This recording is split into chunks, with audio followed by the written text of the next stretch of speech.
Hello दोस्तों, कहानी की इस नई सीरीज में आप सभी का स्वागत है।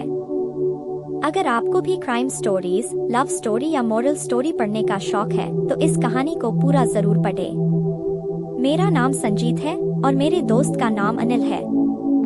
अनिल और मैं बचपन से दोस्त हैं। हम दोनों हमेशा साथ ही रहते हैं। कभी अनिल हमारे घर आ जाता है और कभी मैं अनिल के घर चला जाता हूँ। हमारे घर में हम 4 लोग रहते हैं। मैं, मेरे मम्मी पापा और मेरी एक छोटी बहन। वहीं अनिल के घर में भी 3 लोग हैं।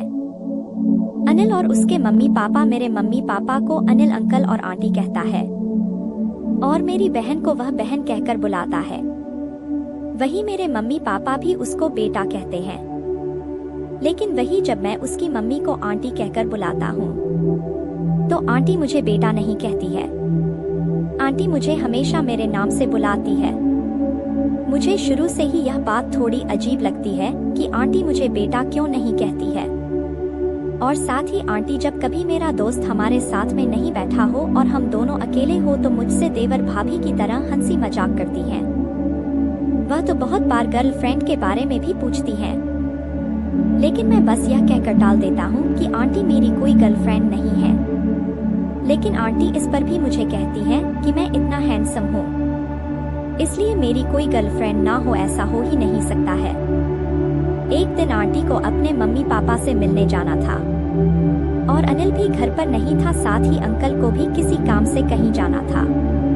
इसलिए आंटी ने मुझे फोन करके बुलाया और उनके साथ चलने को कहा। मैं कभी भी अनिल के घर वालों को किसी काम के लिए मना नहीं करता था, इसलिए मैंने हाँ बोल दिया। फिर मैं जल्दी से घर आया और नहाकर कपड़े पहनकर उनके घर पहुंच गया।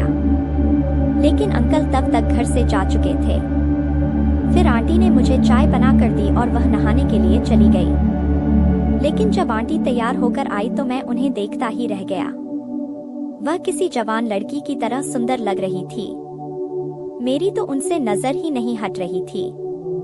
फिर एक कातिल आना स्माइल के साथ आंटी बोली, क्या बात है संजीत, आज तो किसी और ही नजर से देख रहे हो।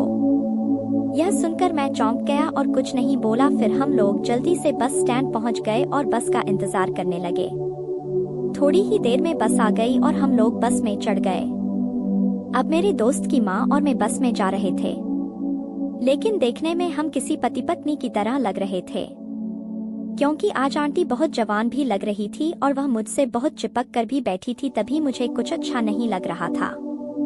इसलिए मैंने उनसे कहा कि आंटी मैं एक बार खिड़की के पास में जाना चाहता हूँ। इस पर आंटी ने मुझे मना कर दिया।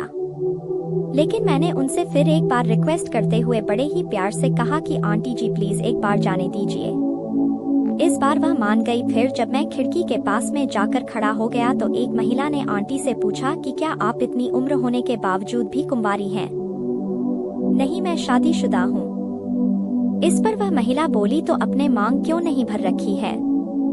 मैं भी यह देखकर चौंक गया कि आज आंटी जी ने मांग नहीं भर रखी थी। फिर थोड़ी शर्मिंदा होते हुए आंटी बोली, जी मैं जल्दी जल्दी में मांग भरना भूल गई। फिर कुछ ही देर में हम आंटी के गांव पहुंच गए।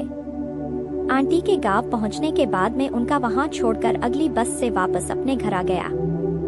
धन्यवाद दोस्तों, उम्मीद है आप लोगों को हमारी यह प्यारी सी काल्पनिक कहानी पसंद आई होगी। वीडियो पसंद आए तो चैनल को सब्सक्राइब करना ना भूलें।